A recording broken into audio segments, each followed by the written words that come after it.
പണി കിട്ടുകയാണെങ്കിൽ ഇവനൊക്കെ പോലെ സെയിൽസിൽ കിട്ടണം എന്നൊക്കെ പറഞ്ഞിട്ട് നമ്മളെ ഊക്കുന്ന കുറെ ടീംസിനെ ഞാൻ കണ്ടിട്ടുണ്ട്. പക്ഷെ മച്ചന്മാരെ എനിക്ക് അവരോടൊക്കെ പറയാനുള്ള എന്തറിയോ, നിങ്ങൾ ആരും ശരിക്കും സെയിൽസ് ഓഫീസ് കണ്ടിട്ടില്ല. ഞാൻ ചെയ്യുന്ന വർക്കോ കണ്ടിട്ട് ഇതാണ് സെയിൽസ് ഭയങ്കര ഈസിയാണെന്നൊക്കെ വിചാരിക്കേണ്ടതെന്നുണ്ടെങ്കിൽ ഒരിക്കലും അത് കറക്റ്റ് അല്ല കേട്ടോ, തെറ്റാണ്. ആ ചിന്താഗതി വളരെ തെറ്റാണെന്ന് വേണം പറയാൻ.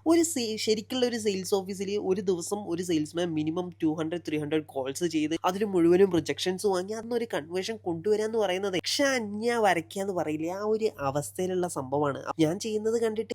സെയിൽസ് ആണെങ്കിൽ എന്ത് സുഖം, രാവിലെ അങ്ങ് വരുന്ന മീറ്റിംഗ് ഉണ്ട്, അപ്പോയിന്റ്മെന്റ് ഉണ്ട് എന്ന് പറഞ്ഞ് പുറത്തങ്ങ് പോകുന്നു, കറങ്ങി നടക്കുന്നു, ഒരു പണി എടുക്കണ്ട. ഇന്ന് ജൂൺ 30 ഈ ഒരു മാസത്തെ ബില്ലിംഗ് മുഴുവനും ക്ലോസ് ചെയ്യേണ്ട ദിവസമാണ്. അപ്പൊ ഈ ഒരു ദിവസം അറിയാം ഒരു സെയിൽസ്മാൻ എത്രത്തോളം സ്ട്രഗിളിങ് ചെയ്യുന്നുണ്ട്, എത്രത്തോളം തലവേദന എടുത്ത് നടക്കുന്നുണ്ട്. ഈ സെയിൽസിന് എല്ലാവരും നെഗറ്റീവായിട്ട് പറയുന്നത് ഭയങ്കര പ്രഷറാണ്, ടാർഗറ്റ് ആണ്, ഒരു സമാധാനം ഉണ്ടാവില്ല എന്നൊക്കെയാണ്. അപ്പൊ സത്യം പറഞ്ഞാൽ സെയിൽസ് എന്ന് പറഞ്ഞാൽ ഒരു ജോബ് ആക്കി എടുക്കേണ്ട കാര്യമില്ല. നമ്മൾ റിജക്ഷൻസിനെ പോസിറ്റീവ് ആക്കി കൺവേർട്ട് ചെയ്തെടുക്കുന്ന ഒരു സ്കില്ലായിട്ടോ ഒരു ആർട്ടായിട്ടൊക്കെ അങ്ങോട്ട് കരുതിയാൽ മതി. ആ ഒരു മാജിക് ചെയ്യുന്ന ഒരു മെജീഷ്യനാണ് സത്യം പറഞ്ഞ ഒരു സെയിൽസ്മാൻ എന്ന് വേണം പറയാൻ. സെയിൽസ് എന്ന് പറയുമ്പോൾ ഭയങ്കര ഈസിയാണ്, മീറ്റിംഗ് എടുത്ത് അപ്പോയിന്റ്മെന്റ് എടുത്ത് പുറത്ത് കറങ്ങാൻ നടക്കാന്നൊക്കെ പറയുന്ന നിങ്ങൾ ഒന്ന് മനസ്സിലാക്കുക, ഇച്ചിരി കഷ്ടപ്പാടുള്ള പണിയാണ്. നമ്മളും പണിയെടുക്കുന്നുണ്ട് ട്ടാ.